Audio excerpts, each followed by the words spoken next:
What's up, everybody? Sports Talk Radio from HUD-TV. Yeah. Cam and Jared, here we are. Cam and Jared. We thought we'd just sit down and try a sports radio talk show. You might as well. Lots of people do it. We know nowadays. sports stuff.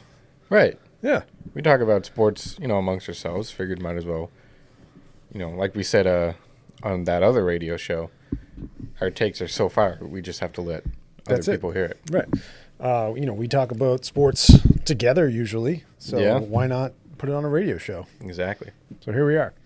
Our idea for this show was, casual sports talk, but we wanted to cover, we are a Hudson MA podcast, radio, studio, whatever you want to call us. Mm-hmm. But we are here in Hudson, Mass. We are inside of the high school. A lot of our work revolves around the high school sports, so we thought we could touch on them. But we love sports of all kinds, all shapes and sizes, all varieties. Right. So we'll talk about some college stuff. We got March Madness coming up. Yeah. We could touch on some of the basketball. And then, of course, we love our Celtics, national sports news. We'll get into that.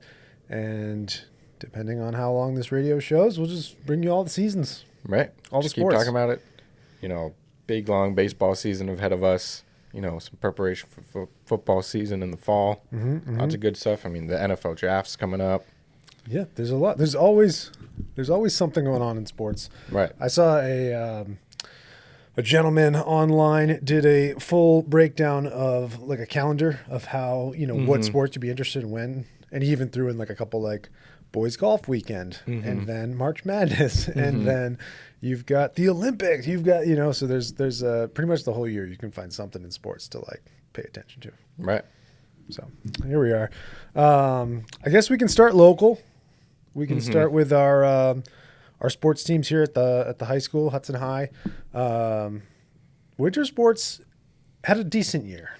Pretty good year. We might be a little spoiled. I feel like last year especially. Right. Last year, the two basketball teams had some great runs, including the girls basketball team made it. I forget which round of the states, but they won their district tournament and made it at least a few rounds into states. I believe. Yeah, the Final Four. Yeah. Which was very exciting. Right. The first time that the basketball team has gone that far. Yeah. The girls team was just they had what it took. Right. They had some players. They could shoot. They were good from three. And then I think it was their tenacity set them apart. They had some seniors that were just all over the ball, all over the place, flying around constantly. And they played with a fast pace. They were always looking to push the ball. Right. And we talked about this sometimes when we do the games, but they could finish inside like the paint early, like often. And it was a difference maker, I think, just because they could, rebounds and then even those fast breaks that you're saying, they would get those points. It's not like too high off the glass or whatever it was. They would convert those like close baskets. Yeah. And in high school basketball in general, if you score in the paint and you're going to be, because people will hit the three here and there, but it's not it's not that next level skill. Most of the game is worked inside. Right. Hitting your layups, hitting those shots. And they were good at that. So, but not a bad year this year for the teams. They're both in the playoffs, right? Which is exciting. Yeah, state tournament coming up. Presumably a couple home games just for the kind of the play-in to get to the top 32. I think both of them finished around 20th or so. I think boys were like 27th, and then I think the girls might have been a little bit higher. But yeah, so like pretty good years and like something that they should both be pretty proud of. I know I never played in a state tournament or anything. So right. Anytime you get to that stage of the playoffs, like you got to feel pretty good. But you're right, a little bit spoiled from how well they did last year, and then even the Hudson sports in general, football went to the Final Four. Baseball and softball had some nice runs, so it just feels like every team should be having these deeper and deeper playoff runs. That when the expectations aren't quite as high, it feels a little disappointing, but still great years. I feel like recently, maybe in the past 2-3 years, they however they organize, the schools and the opponents and the tournaments at the end, I feel like they've now figured it out and done it better. Yeah. Each division seems to be competitive. Yeah. Football has made it, but they haven't won it yet, and they've been like one of the better teams that we've seen come through. But that just tells me they're in the competitive division and competitive league play. So you like to see that. We saw our basketball teams do well, so and then they're doing the bigger state tournaments, of 32 teams with playing rounds. So like everybody's kind of got a shot, and the cream will rise to the top. Kind of like best teams are making it out. So. I felt like when I was in school, it was like divisions and then like little like Super Bowl or one little you had to win the district to get to the states. Right. And then it was just this kind of crazy assortment of who was in the tournament. But I like how they're doing it now. Feels like everybody's kind of got a shot. Right. And if you're a good team, you're gonna make it. You're gonna advance. And I think it's easy for the students to grasp what it takes to make the playoffs. Like we were talking to one of the students. They said we got to win this game because if we lose, like we won't meet these requirements. Whereas, like you said before, some of the how you qualify for the various tournaments wasn't always super clear. Right. But now they seem to get the formula down and make it easier for the students to understand and know what to work for. Yeah, agreed. So we like that. Another highlight of we'll do a shout out here. Jackson O'Brien, Hudson High School senior, scored his 1,000th point last week. Very exciting. Huge accomplishment. That list hanging up in the gym, not a very long list. No. So anytime you can add to it, it's very impressive. Yeah, and he's proven he's been a scorer for that team. And we were talking to him, and he was saying his ninth grade freshman year was the COVID year. We do the math, that makes sense. He only played 12 games. Mm-hmm. So I don't know what their normal schedule is. It's almost 20 maybe? 18, no, 20, because they just finished 10-10. Oh, 10-10. So 20 games. So yeah, that's a huge part of the season that they didn't even get to play. Even if he scored 6, 8, 10 points, right? That little bit would have helped because he just hit it. The first game of the district tournament. Right. So, if they didn't qualify for playoffs or anything like that, like he wouldn't have had those 998. Right. He would have fallen just short. So that would have been a bummer. So I'm glad he got it. Right. Yeah, and then some. But yeah, huge feat, and and an opportunity to add to the number. Right. And he's a tall kid. He does a lot of that scoring inside, but he can shoot the three, and pretty well-rounded game, I'd say. And we were in the gym the other day, a couple hours before one of their games. We were just shooting around, right, for fun, as we do. Sometimes we dabble. But he was in there. Coach was kind of setting up some things, but he was in there putting some shots up. Yeah, getting ready. That's the dedication it takes. Yeah. So yeah, you love to see that for the kids and the students. Anybody who's putting that time in, to get that achievement, and of course the school knows about it. They were talking about it. It's a fun thing. Somebody's going to hit that record, and that was fun. So congratulations to him. So yeah, we got some playoffs coming up. Both. I think hockey might have a run as well. Hockey's got the playoffs coming up. They finished their season really strong. They kind of struggled in the middle, but then I think they won like 7 out of their last 8 or something like that to end up with 12 wins. I think. And their division. Did they win their division?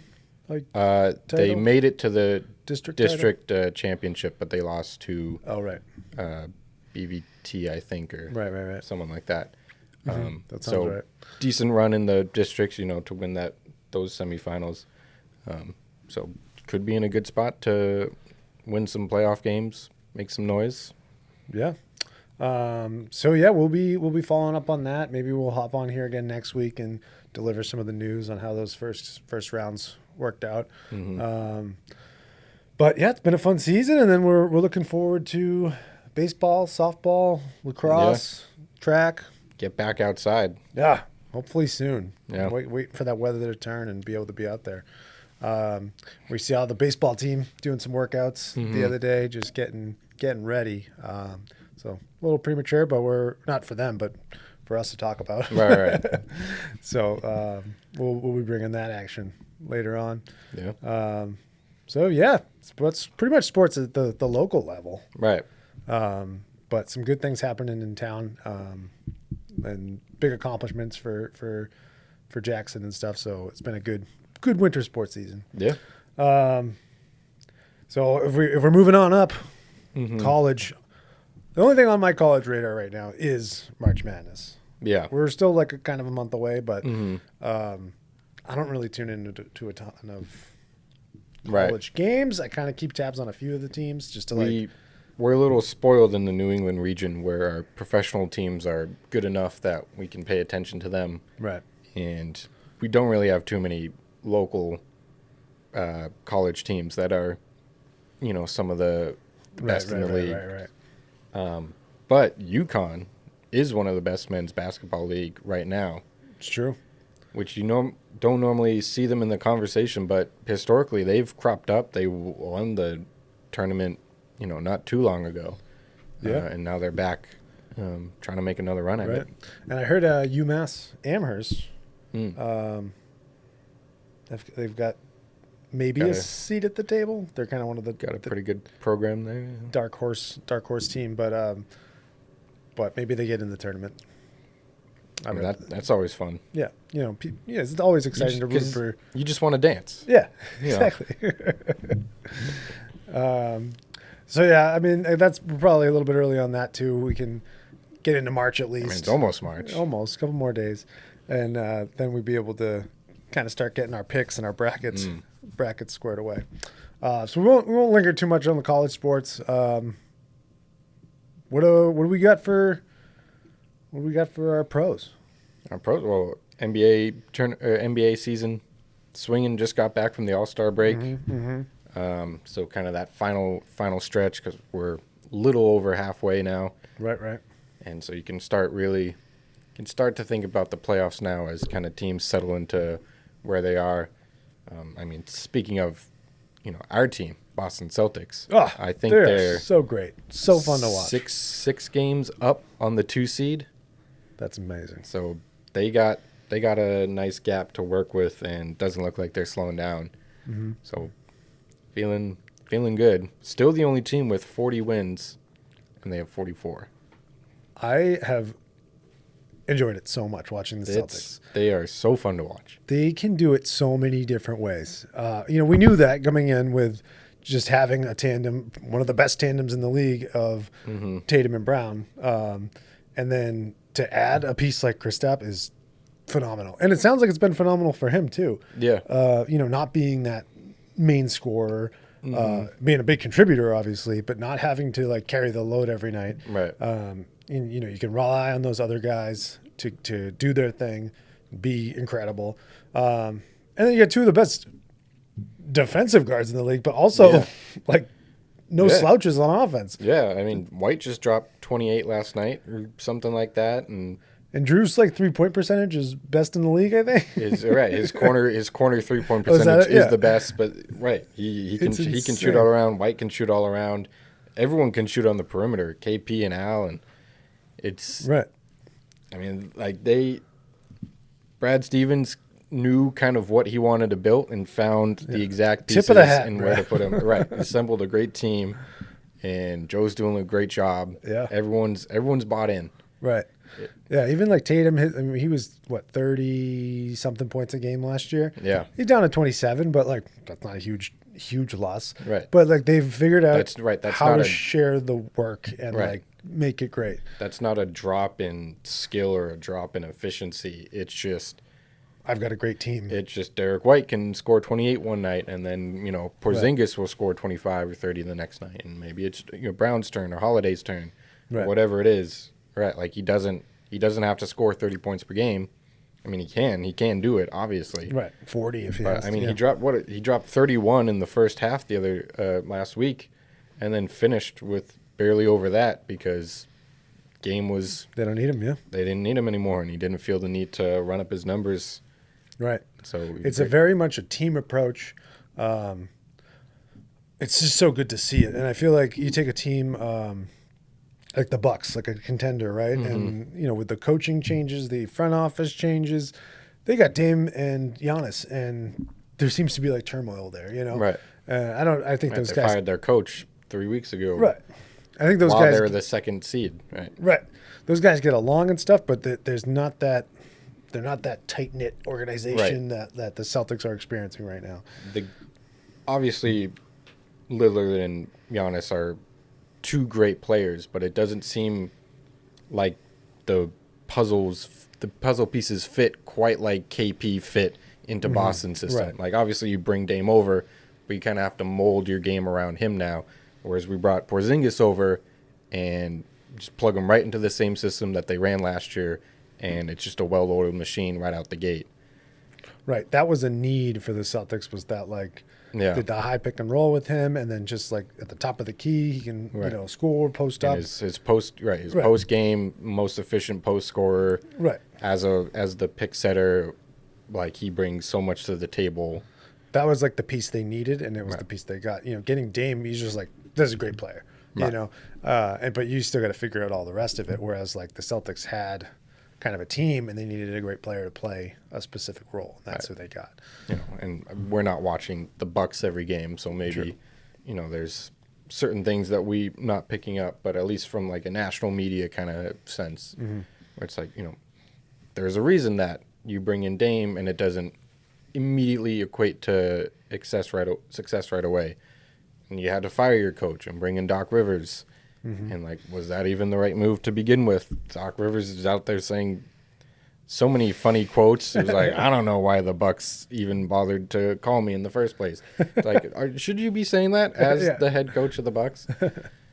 And it's just stuff like that. And I'm just glad that, you know, as Celtics fans, we don't have to kind of worry about that drama. Right. And I feel like that's the stuff that gets in the way when you start to make that playoff run, and, like, when things could start to unravel, you need to have that, like, tight-knit group and you know, have worked all that stuff throughout the season. So I like where the Celtics are at. Yeah. Feels good. Every stat, every figure that comes out just makes you feel, you know, that much better. But it's like we've been to as close to the peak before and had it slip away. So I'm not going to release my breath until they're holding the O'Brien Trophy. As confident as I am in the team, like, because they haven't gotten over the hump yet, you, like, there's still, like, some worry and some anticipation, which is, like, fun. Like, oh, I mean, it's super fun. I remember with the Patriots, like, we were like, they're gonna win the Super Bowl, and you're like, I mean, it was awesome, but it was, I don't know, it's just a different mindset. The Celtics, and when this group hasn't won yet, it's like, we can't say anything, we can't celebrate anything until it happens. Right. And then we go on our run and we get in that Patriots dynasty style thing. We'll do that after. But yeah, just to, like, there's so much anticipation, hype, and, like, excitement over getting over that hump. So, I mean, it looks like the stars are aligning for it, but you know, that's what the, you know, part of the excitement is that we're not sure. We've got to see it happen. Yeah. Oh man, I really hope it does, though. Yeah. That'd be sweet. And then on the other side, I think the Nuggets, maybe I don't know who's the top seed in the West, but the Thunder. They got the Clippers too. Clippers are up there too, yeah. That was an interesting game. It's Minnesota at the top. So it's Minnesota, Thunder, Clippers, Denver, the top 4 seeds in the West. Those all bring something to the table. Which is right. It's Minnesota kind of surprises me the most. OKC surprises me a lot. But it makes sense because last year they were so young. They still feel young. They kept the same team. They get Chet Holmgren back from injury. He didn't play his rookie year. And so it's like, okay, you added pieces and, you know, everyone's developing. Like, that makes sense why they're there. I'm surprised that the development and turnaround has happened so quickly, and they're already atop the West. But Minnesota didn't really seem like much. They added much. Like, there were questions about Cat. There were questions about if, you know, Towns and Gobert were good together. But I guess, you know, just another year of being together and another year Anthony Edwards developing. Mm-hmm. Like, I guess, maybe that makes sense and puts them atop the West, but it was just a little bit surprising. Whereas the Clippers, they got some players. Kawhi, Paul George, James Harden now. They've got veteran players. They got right. And it's a little surprising because they've had that before and it just hasn't worked. But I guess this is one of the year where kind of finally everyone's a little bit healthier. Yeah. And we're finally getting to see what a full season of Kawhi and Paul George playing together looks like. The Clippers worry me a little bit, especially in that the game we played against them, that was like a shootout. Like it was that one is a little bit intense. And I guess kind of the Timberwolves, but I feel like we match up pretty well against them. I feel like we could still kind of overpower what they've got. And then, I think OKC is just too young. I mean, that was the Celtics when, a few years ago. Celtics 2 years ago when, our star was 23 years old going up against a team that's had won 3 championships by that point. Right. So I do think there's something to say with the veterans that are on, especially the Clippers and a little bit on the Timberwolves. Mm-hmm. That but no team is as complete, I think, as the Celtics are right now, and that's why they're the favorites. But right, and they're 5 games up on literally everyone else. Yeah. But I mean, some good teams out west. Nothing to sneeze at. Right. So I know you and I are big basketball guys. Have you followed any hockey, Bruins? Not super too much. Hockey's never been anything I've really followed. I know the Bruins are good. Oh, look at that. Top of the East. There you go. Top of the East. So that's pretty cool. Yeah, good to know. I think they struggled in the past few games or something, but I don't really know. Maybe at our next show we'll get into the Bruins a little bit, do a little recon. Celtics are our boys. Celtics are right. That's a team. Oh man. Yeah, I mean, those are kind of our. I feel like we're all Celtics. Yeah. It's kind of this time of year, like you said, turning that halfway point in the season. The anticipation heading into the playoffs, and just the hype around that team is like right. You can look ahead a little bit more. Yeah, like at the beginning of the season, as it's funny because it's like regular season doesn't matter, but then you lose a little bit in the regular season. You're like, oh, this team stinks, and it's like now we're at the point where it's like we have the sample size. We know what this team looks like, and we know going forward they're gonna more or less play the same as they have been. Mm-hmm. Because at this point, this is who all these teams are. Everyone showed their colors at this point. Right. Barring some, magical inspiration, no one's going to get much better or much worse from here on out. And so it's just kind of staying healthy, making sure they stay the course, keep learning, keep playing together, and then kind of let's kind of chop it up. Let's move it on. Let's get to the playoffs. Yeah. Let's get to the real. So let me ask you this: outside of injury, if you had to pick it, what would the Achilles heel for the Celtics be? I don't think they have one, but if you had to say they did have one, obviously barring injury, I think if KP Tatum, somebody gets a big player gets hurt, that's a huge right. Obviously, that would be a weakness, right? You don't have that right. all-star wing or You can say that about any team. But I think the Celtics in particular, it hasn't happened so much this year, but I think they can still get bit by some streaky shooting. Mm-hmm. Mm-hmm. And people say oh, if the Celtics have a bad shooting night, you got to try other things. It's they're the best post-up team in the league. Yeah, but you can score as many two-pointers as you want. You gotta keep pace in the 3-point game, and if that's just not falling, Joe Mazzulla, they're gonna try to keep shooting, and if it just never happens over the course of the game, unless the defense was fantastic, it's just you have to match the other team's 3-point production if you want a chance to win an NBA basketball game. And I feel like they have been kind of addressing that. I mean, their offense so much is that like drive and dish, you know, and Right. like I mean, they generate the inside open looks out. so Yeah. much. Obviously, you need those threes when you're doing that because then you're collapsing the defense, kicking it out. It's an open shot. Right.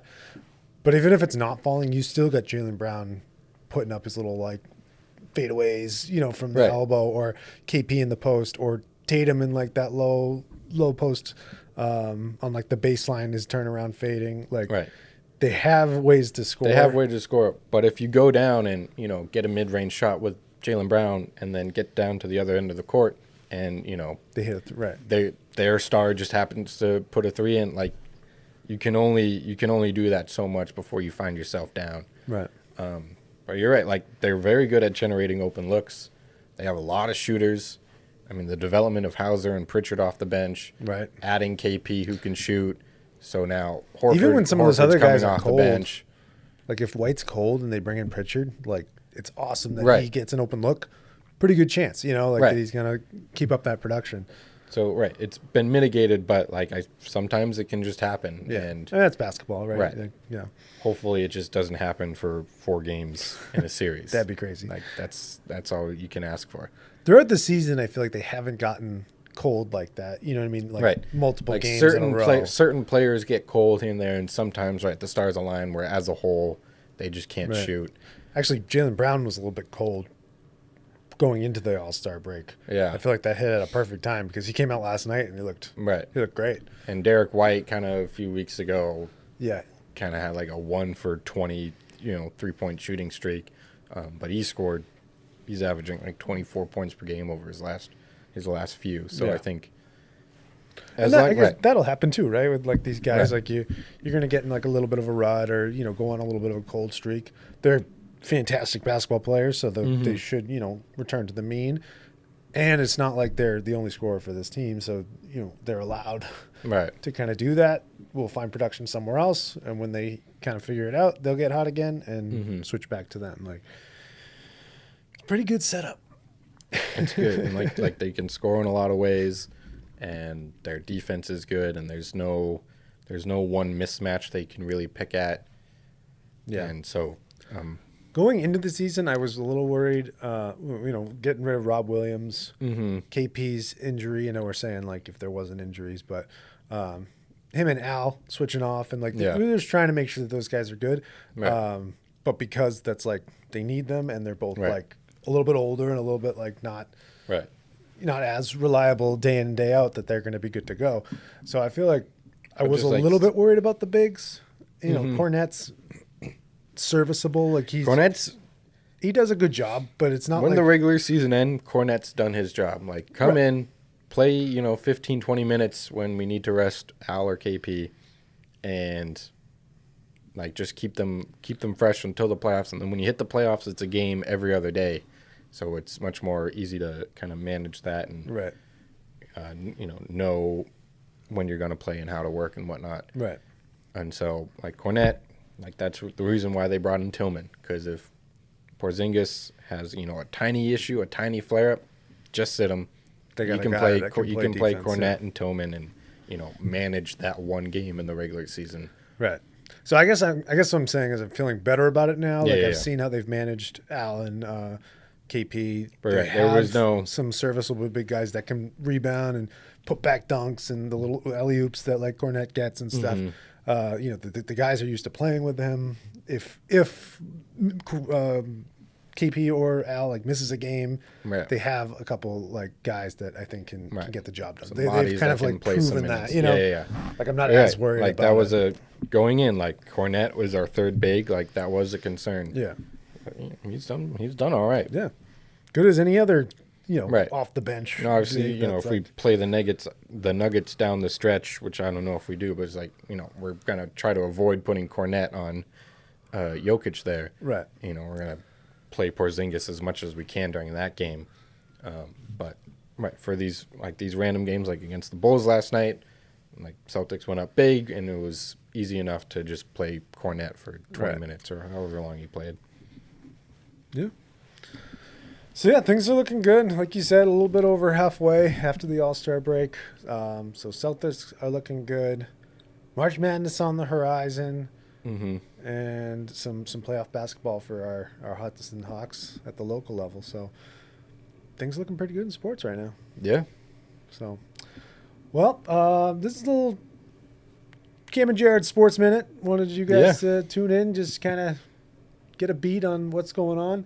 At least the stuff that we're following, and bring you guys along with us on that. So thanks for tuning in, and we will be back soon. Whatever. Sounds good.